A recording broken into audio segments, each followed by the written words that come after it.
PKS. Sekali lagi, PKS. PKS.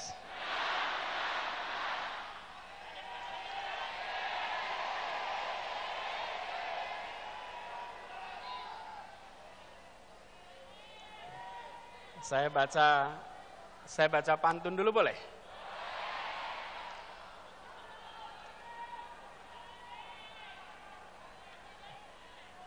Habib Salim pergi ke Koja, mampir di jalan makan pepaya. 2023 kita bekerja, 2024 kita berjaya.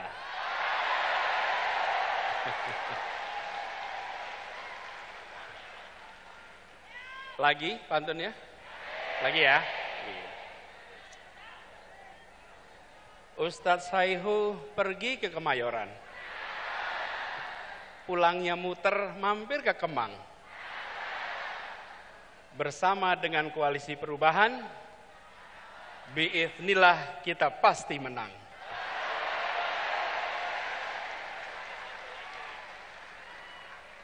Kalau dua itu kelihatannya kurang lengkap. Ini koalisi bertiga, pesannya 3, 2 tambah 1 sama dengan 3. Satu lagi. Habib Abu Bakar pergi ke Tambun. Pulangnya lewat hutan kayu. Untuk PKS yang sedang ulang tahun, Happy Milad to you.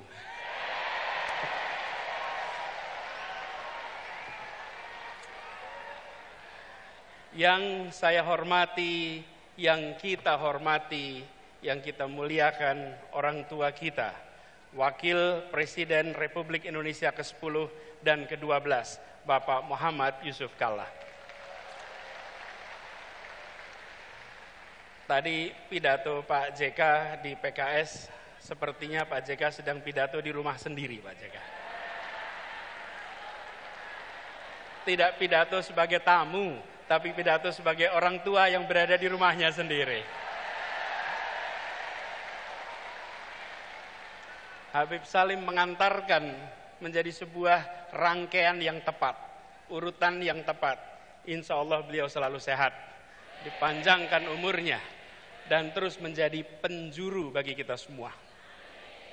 Yang saya hormati, saya muliakan, yang kita semua sayangi, Ketua Majelis Syuro Partai Keadilan Sejahtera, Habib Dr. Salim Segaf Al-Jufri, para Wakil Ketua Majelis Syuro, Bapak Dr. Hidayat Nur Wahid, Bapak Dr. Muhammad Sohibul Iman, Bapak Dr. Ahmad Heriawan, Bapak Dr. Andes Suharna Surapranata, yang saya hormati Sekretaris Majelis Syuro, Ustadz Muhammad Sauki, yang saya hormati Ketua Majelis Pertimbangan Pusat, Bapak Dr. Suswono, Ketua Dewan Syariah Pusat, Kiai Haji Muslih Abdul Karim, yang saya hormati Presiden PKS, Bapak Haji Ahmad Saihu, yang saya hormati Sekjen PKS, Habib Abu Bakar Al-Habsyi, yang saya hormati Bendahara Umum PKS, Bapak Haji Mahfud Abdurrahman, yang saya hormati Ketua Mahkamah Partai, Kiai Haji Surahman Hidayat, Ketua Fraksi PKS, Bapak Dr. Jazuli Juwaini, dan seluruh anggota DPR RI dari PKS. Yang saya hormati Ketua Fraksi PKS, Bapak Insinyur Tifatul Sembiring, beserta para anggota MPR PKS dan Ketua Dewan Penasehat, Ketua Dewan Pakar, Profesor Dr. Iwan Prayitno bersama anggota. Yang saya hormati, yang saya banggakan, Ketua Umum Partai Demokrat, Bapak Mas Agus Harimurti Yudhoyono, Pak Sekjen beserta keluarga besar Partai Demokrat yang hadir di sini, boleh beri tepuk tangan kepada mereka. Yang saya hormati, perwakilan pimpinan Partai Nasdem, Bapak Ahmad Ali yang tadi bersama kita. Yang saya hormati juga Ketua DPR RI yang dalam hal ini diwakili oleh Dr. Ahmad Basarah, para kepala daerah dan wakil kepala daerah PKS dari seluruh Indonesia yang hadir bersama kita, para ketua bidang dan badan DPP PKS, para wakil sekjen, wakil bendum, dan seluruh staf, kantor kepala staf, presiden, para ketua MPW, ketua DSW, ketua DPW, para pengurus, struktur anggota dan simpatisan PKS, dan seluruh keluarga besar PKS, para ketua dan anggota unit pembinaan, para tamu undangan, hadirin saudara-saudara sekalian sebangsa setanah air.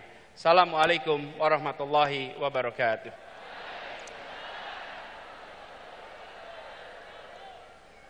Alhamdulillah, kita bersyukur ya Allah Subhanahu wa taala. Di sore yang cerah ini kita diberikan kesempatan untuk bersama-sama memperingati 21 tahun perjalanan PKS yang perjalanannya tadi diungkapkan berkali-kali. PKS telah menjadi salah satu partai yang bisa dijadikan teladan dalam berdemokrasi. PKS konsisten bahwa berdemokrasi memiliki dua peran. Ada masa berperan di dalam pemerintahan dan ada masa berperan di luar pemerintahan. PKS menjalankan itu dengan konsisten. Karena itulah ini bisa menjadi contoh. 21 tahun adalah masa yang pendek untuk usia sebuah organisasi. Masih panjang perjalanan ke depan. Mempesona ditulis hari ini itu penting, tapi mempesona ketika ditulis para sejarawan itu jauh lebih penting. Dan PKS memberikan dokumen kepada para sejarawan nanti sebagai partai yang konsisten memainkan perannya ketika berada di dalam pemerintahan, kontributif, ketika di luar pemerintahan, konstruktif. Ini adalah satu peran yang luar biasa yang dimainkan oleh PKS. Dan peringatan kali ini seperti tadi disampaikan oleh Beb Abu, Pak Sekjen, bahwa seharusnya diselenggarakan April, tapi karena jadwal dan lain-lain jadi dilaksanakan di bulan Mei. Dan ini bersamaan, pilihannya adalah 20 Mei. 20 Mei ini bersamaan dengan 115 tahun momen kebangkitan nasional. Karena itu di dalam kesempatan ini izinkan kita juga menengok pada perjalanan bangsa bahwa momen kebangkitan nasional 115 tahun yang lalu adalah momen di mana kita bangkit. Perlawanan yang dulu lokal, yang dulu fisik menjadi perjuangan yang terkoordinir dengan kekuatan intelektual, dengan kekuatan politis dan memiliki identitas kebangsaan yang kuat. Momen kebangkitan nasional adalah awal dari perjuangan menuju kemerdekaan. 37 tahun kemudian kita meraih kemerdekaan. Dan ini adalah kesempatan hari ini untuk kita reflektif. Ketika kita bergerak ke depan di hari kebangkitan nasional, kita harus ingat bahwa kita pernah bangkit, tapi tidak ada jaminan bahwa bangkit itu artinya terus-menerus menjadi kuat. Bangsa-bangsa di seluruh dunia ada masa mereka bangkit membesar, ada masa mereka bangkit pelan-pelan turun, bahkan gagal di berbagai tempat di seluruh dunia. Karena itu momen ini di saat ulang tahun PKS bersamaan dengan momen kebangkitan nasional, mari kita tengok bangsa ini harus bisa bangkit lebih kuat. Sambil kita lihat pelajaran dari bangsa-bangsa di seluruh dunia. Ribuan tahun sejarah sudah mencatat bangsa yang bangkit dan bangsa yang kemudian negara yang hilang. Ada sebuah buku berjudul Why Nations Fail, Mengapa Negara Gagal. Studi ini bukan studi teoritis. Studi ini adalah mengumpulkan berbagai peristiwa, mengambil hikmahnya. Apa yang harus kita perhatikan supaya kita terus bisa bangkit ke depan. Dan di antara tanda-tanda mengapa gagal, mengapa kemunduran adalah dua unsur utama. Institusi politik dan institusi ekonomi. Ketika institusi politik institusi ekonomi itu bersifat ekstraktif, memeras, maka pelan-pelan negaranya akan turun. Tapi kalau institusi ekonomi, institusi politik sifatnya inklusif, memberikan kesempatan setara kepada semua, pelan-pelan negara akan bangkit menjadi kuat, menjadi makin berkembang. Apakah institusi politik dan ekonomi yang bersifat memeras, menyingkirkan, atau bersifat inklusif, memberikan kesempatan pada semua? Coba kita lihat satu-satu. Kita lihat institusi politik. Apa bedanya negara dengan institusi politik yang bersifat memeras, ekstraktif, menyingkirkan, dan yang bersifat inklusif atau melayani semua? Negara dengan institusi politik bersifat memeras, menyingkirkan, cenderung mengkonsolidasikan kekuatan, kewenangan pada satu pemimpin, pada satu grup, pada satu kelompok. Kekuasaannya tidak disebar dan dibagikan kepada semua. Negara dengan institusi politik yang memeras, menyingkirkan, memberikan kesempatan partisipasi yang terbatas, partisipasi yang terkendali. Bahkan mereka-mereka yang berbeda pikiran politiknya sering dipinggirkan dari arena. Negara dengan institusi politik yang memeras, menyingkirkan ini sering tidak mengindahkan etika, sering tidak mengindahkan aturan hukum. Bahkan peraturan bisa ditekak-tekuk, bisa diterapkan setelah tebang pilih, dan seringkali dibuat hanya untuk menguntungkan mereka yang sedang berada di dalam lingkar kekuasaan.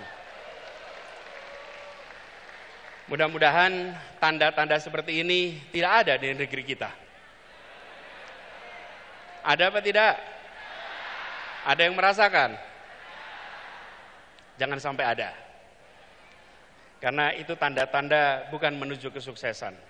Dan sebaliknya, negara dengan institusi politik yang bersifat melayani semua, yang menjunjung tinggi pilar demokrasi, yang memberikan kewenangan kepada cabang-cabang pemerintahan agar saling mengawasi, saling menyeimbangkan.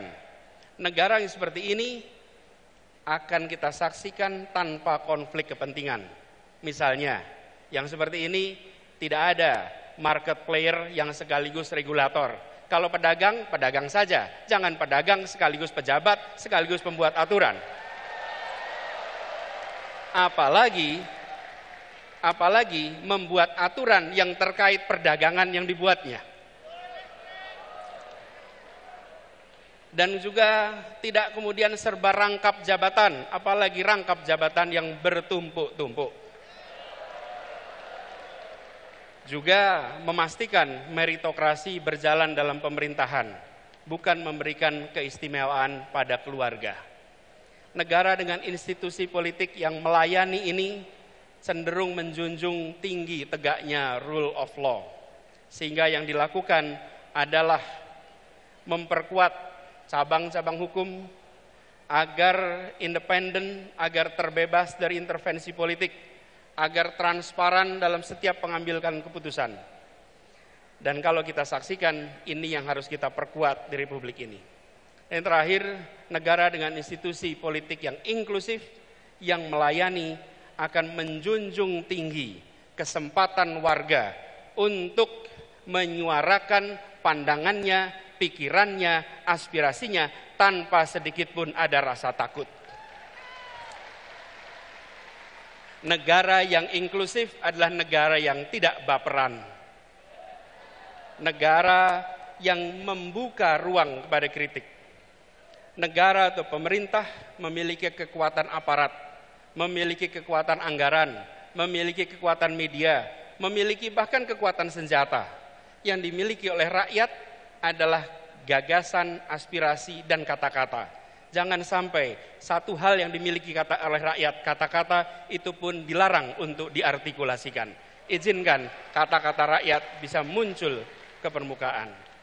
Karena itu bila saat ini ada pasal-pasal yang dikenakan kepada mereka yang mengungkapkan pendapat, maka ke depan kita perlu justru pasal-pasal dalam undang-undang kita, dalam peraturan kita yang secara tegas dan eksplisit melarang persekusi atas kebebasan berpendapat.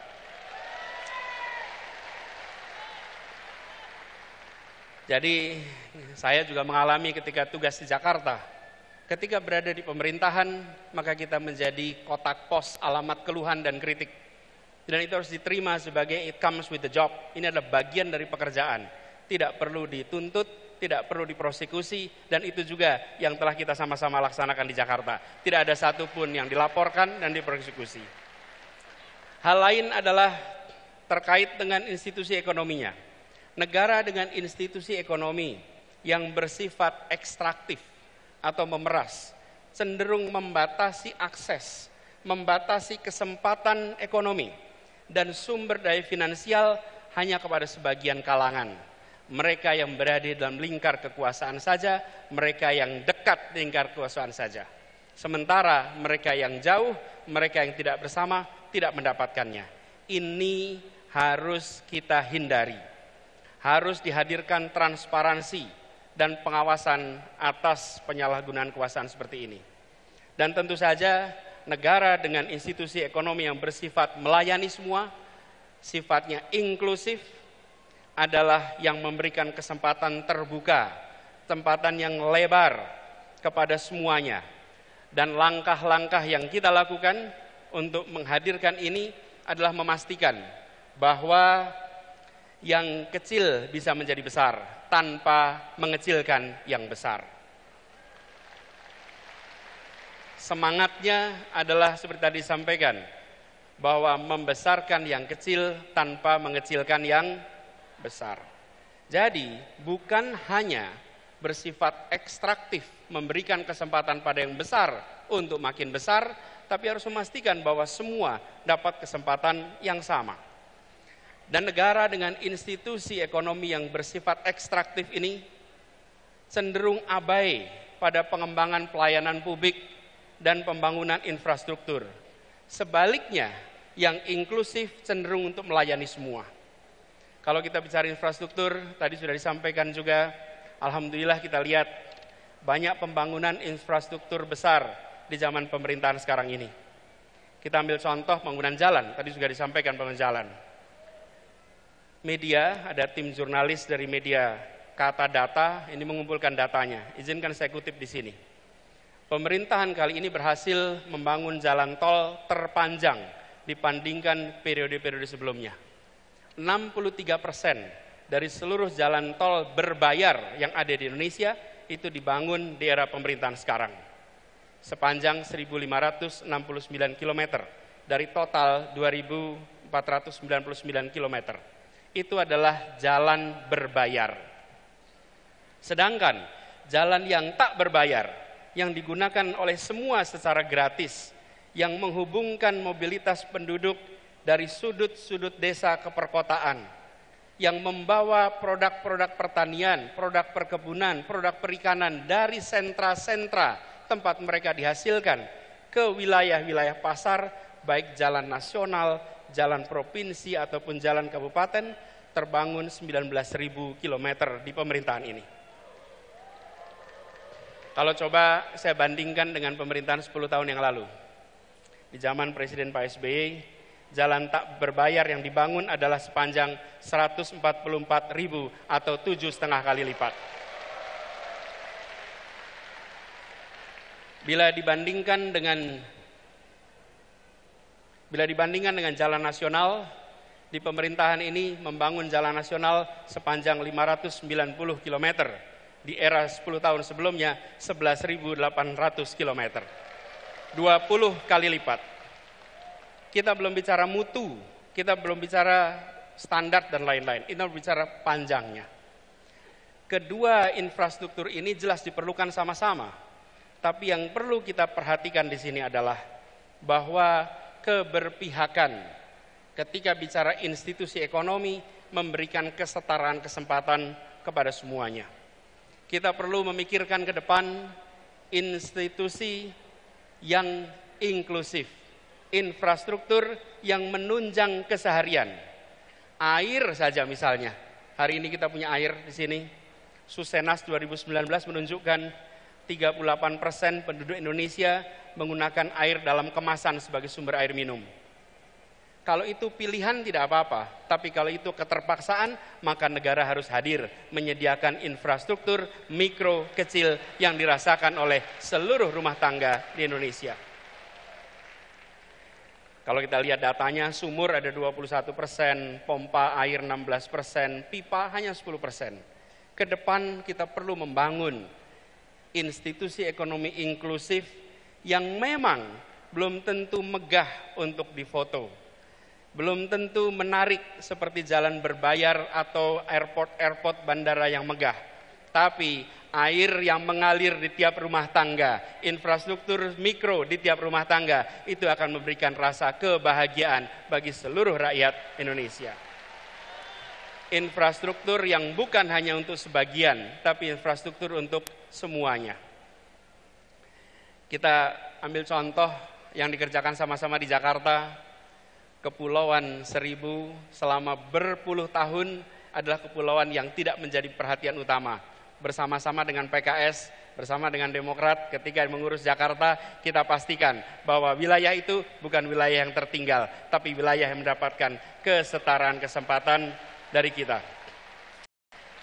Bahkan ketika mereka sudah terbangun infrastruktur air, listrik, transportasi, kalau datang ketemu mereka bilangnya gini, Pak Gub, kami butuhnya ATM sekarang Pak. Dulu butuhnya transportasi, sekarang butuhnya ATM, butuhnya cooling station. Itu menggambarkan mereka sudah meningkat kebutuhannya. Karena itu yang tadi disampaikan juga, perjalanan 5 tahun di Jakarta kemarin adalah perjalanan kita membawa janji untuk rakyat Jakarta. Dan janji itu kita lunasi sama-sama untuk rakyat Jakarta. Kini saatnya untuk kita menyongsong amanah yang lebih besar bagi seluruh rakyat Indonesia. Dan kita harus bangkit dengan kekuatan sendiri. Tadi disampaikan pentingnya untuk kita menggunakan kekuatan bangsa Indonesia. Pak Ketua Majelis Suro yang saya hormati, di ujung utara Jakarta ada sebuah stadion yang terbangun, namanya Jakarta International Stadium. Stadion itu memecahkan rekor dunia karena infrastruktur yang dibangun adalah salah satu infrastruktur paling rumit yang pernah dikerjakan, di mana harus mengangkat sebuah atap yang beratnya 36.000 ton, sama seperti mengangkat 24.000 mobil bersamaan. Dikerjakan dengan kompleksitas yang sangat tinggi. Bahkan program National Geographic Megastructure menempatkan ini sebagai salah satu proyek yang patut untuk jadi pelajaran bagi seluruh dunia.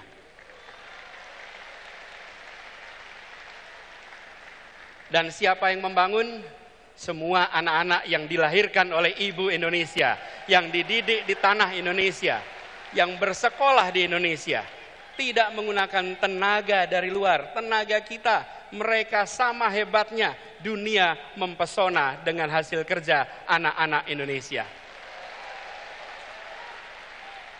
Kita teruskan pesan ini ke depan, bahwa momen kebangkitan, momen ulang tahun ini harus kita jaga sebagai momen untuk kita berdikari, untuk kita bertekad memperjuangkan perubahan yang dalam pesan dari Ketua Majelis Suro tadi, bahwa perubahan yang kita lakukan adalah perubahan yang lengkap, di mana ada hal yang diteruskan, ada hal yang dikoreksi, ada hal yang ditambahkan, dan ada hal yang belum berhasil yang harus dihentikan. Itu adalah perubahan yang komprehensif. Karena itu kita menawarkan kepada seluruh rakyat Indonesia, PKS menawarkan, dari Nasdem menawarkan, Demokrat menawarkan, dan kami juga menawarkan bahwa gagasan diusung, gagasan ditunjukkan.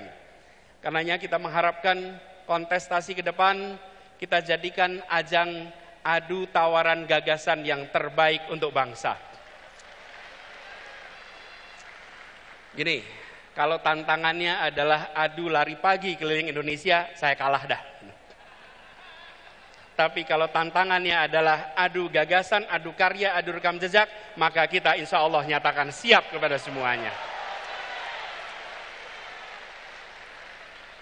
Dan bersyukur sekali perjuangan kita berkelanjutan. 5 tahun yang lalu, 6 tahun yang lalu kita berjalan bersama-sama untuk membawa perubahan di Jakarta. Dan alhamdulillah atas izin Allah, perjuangan di Jakarta telah berhasil melunasi janji-janji pada seluruh rakyat Jakarta. Apa yang disampaikan oleh Bapak Wakil Presiden, bahwa kita memiliki hutang. Kita berhutang kepada rakyat yang memberikan amanat itu. Dan alhamdulillah perjalanan bersama dengan PKS kemarin, perjalanan persaudaraan, perjalanan saling support, dan Partai Demokrat menjadi contoh berdemokrasi. Begitu masuk kita ke fase putaran kedua, kita jalan sama-sama sampai ujung pemerintahan di Jakarta. Insya Allah kebahagiaan atas ikhtiar perjuangan di 2017 akan berulang di 2024 nanti. Dan kita harus ingat bahwa PKS sebagai partai umat, sebagai partai yang merepresentasikan aspirasi dari segmen terbesar bicara tentang unsur pemeluk agama. Terus kita harus menjadi yang mengayomi, yang mengambil porsi besar untuk perubahan bangsa ini. Seperti tadi diingatkan, innallaha la yughayyiru ma biqaumin hatta yughayyiru ma bi anfusihim. Insya Allah kita pegang kalimat itu, bahwa kita ajak umat ini untuk mendorong perubahan. Bila umat berubah, bangsa berubah. Bila umat maju, bangsa menjadi maju. Sebarkan semangat ini, sebarkan ketulusan, dan dipesankan tadi oleh Ketua Majelis Syuro, jaga keikhlasan. Insya Allah kita selalu dekatkan dengan keikhlasan. Bapak Ibu sekalian yang saya hormati, izinkan saya mengakhiri apa yang menjadi kewajiban bagi kami untuk menyampaikan pesan kebangkitan, pesan ulang tahun PKS dengan mengirimkan harapan kepada semua. Mari kita jaga perjalanan ke depan dengan menjaga persatuan, menjaga suasana kebersamaan. Persatuan Indonesia, tadi digarisbawahi, tidak mungkin bisa terjadi dalam ketimpangan. Persatuan Indonesia hanya bisa dijaga dalam suasana keadilan dan kesetaraan. Dengan keadilan kita punya persatuan, dengan kesetaraan kita punya persatuan. Mari kita pulang dari peringatan 21 tahun PKS, 115 tahun kebangkitan nasional dengan membawa pesan, kami hadir untuk menghadirkan keadilan sosial bagi seluruh rakyat Indonesia. Kami hadir untuk memastikan ada kesejahteraan bagi semua. Kami hadir untuk memastikan muncul persatuan bagi semuanya. Izinkan kami menutup dengan sebuah pantun. Pantun ya. Bangkit serempak satu tujuan. Mantapkan cita perjuangan bersama. Mari bersatu ciptakan perubahan. Wujudkan keadilan Indonesia sejahtera.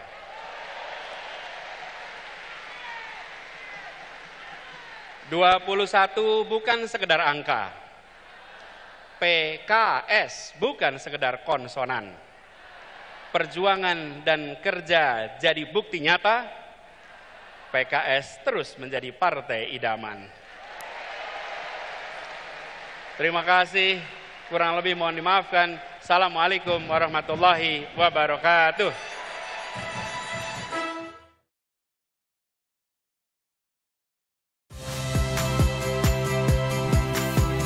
Saya Iriana Mardanus. Saksikan program-program Kompas TV melalui siaran digital, pay TV, atau media streaming lainnya. Kompas TV, independen, terpercaya.